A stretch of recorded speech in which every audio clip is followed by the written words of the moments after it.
वो लोग मौत को मजाक समझते थे क्योंकि उन्हें लगता था मौत सिर्फ कमजोर के लिए होती है। उनके जिस्म चट्टानों जैसे थे, बाजू लोहे की सलाखों जैसे, और महलात इतने ऊंचे कि बादल उनकी दीवारों को छूते थे। ये थे कौम आद। वो इंसान नहीं लगते थे, वो जमीन पर चलते हुए पहाड़ थे। वो पत्थरों को तराशते थे, पहाड़ों को चीरते थे, और अपने गुरूर में इतने बुलंद हो चुके थे कि आसमान की तरफ देखकर बोले, हमसे ज्यादा ताकतवर कौन है? मगर फिर जैसे ही ये जुमला फजा में गूंजा, कुदरत ने जवाब देने में देर नहीं की। आसमान सियाह हुआ, फजा बदल गई, और फिर एक ऐसी आंधी आई जो सिर्फ हवा नहीं थी, वो मौत थी। सिर्फ 7 दिन, सिर्फ 1 हफ्ता, और दुनिया की सबसे ताकतवर कौम ऐसी मिट्टी में मिली कि उनका नाम भी दफन हो गया। मगर असल खौफनाक सवाल ये है, जब ये आंधी चली तो लोगों ने सबसे पहले क्या देखा, क्या सुना, और क्यों कुरान कहता है कि वो ऐसे गिरे जैसे खजूर के खोखले तने। बस यही वो लम्हा था जब उनका हुरूर टूटना शुरू हुआ, क्योंकि अब उनके सामने न कोई दुश्मन था, न कोई लश्कर,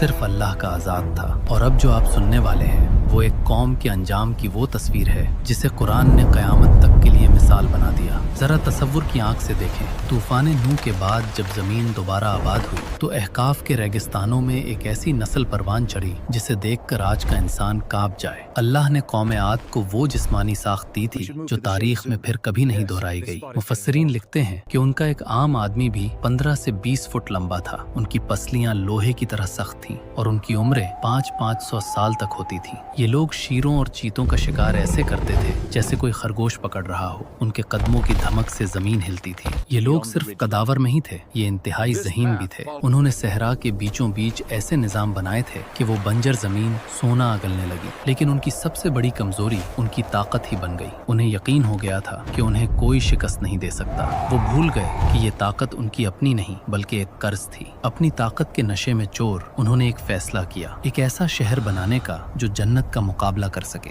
उन्होंने अरम की बुनियाद रखी। कुरान उसे जातुल इमाद कहता है, यानी बड़े सुतूनों वाला शहर। ये कोई मामूली ईंटों का शहर नहीं था। उन्होंने यमन और ओमान के पहाड़ों को काटा और उनके अंदर से संगे मरमर के ब्लॉक्स निकाले। उन्होंने सोने और चांदी का इस्तेमाल ऐसे किया जैसे वो मिट्टी हो। कहा जाता है कि उनके सुतूनों पर हीरे जुड़े होते थे जो रात के वक्त सितारों की तरह चमकते थे। उन्होंने सहरा में नहरें खोदे और बाग लगाए। वो अपने आलीशान तख्तों पर बैठकर नीचे चलने वाले इंसानों को कीड़े मकोड़े समझते थे। वो रास्तों पर ऐसी निशानियां और इमारतें बनाते जिनका कोई मकसद नहीं होता था सिवाय उसके कि आने जाने वालों पर अपनी धाक बिठा सकें। ये शहर उनके तकब्बुर का सबसे बड़ा सबूत था, और यही शहर उनका कब्रिस्तान बनने वाला था। जब जुल्म हद से बढ़ गया तो इसी बस्ती में एक तन्हा आवाज गूंजी। ये हजरत हूद अलैहिस्सलाम थे। वो उन्हीं के भाई थे, उन्हीं की तरह ताकतवर, मगर उनका दिल अल्लाह के खौफ से भरा हुआ था।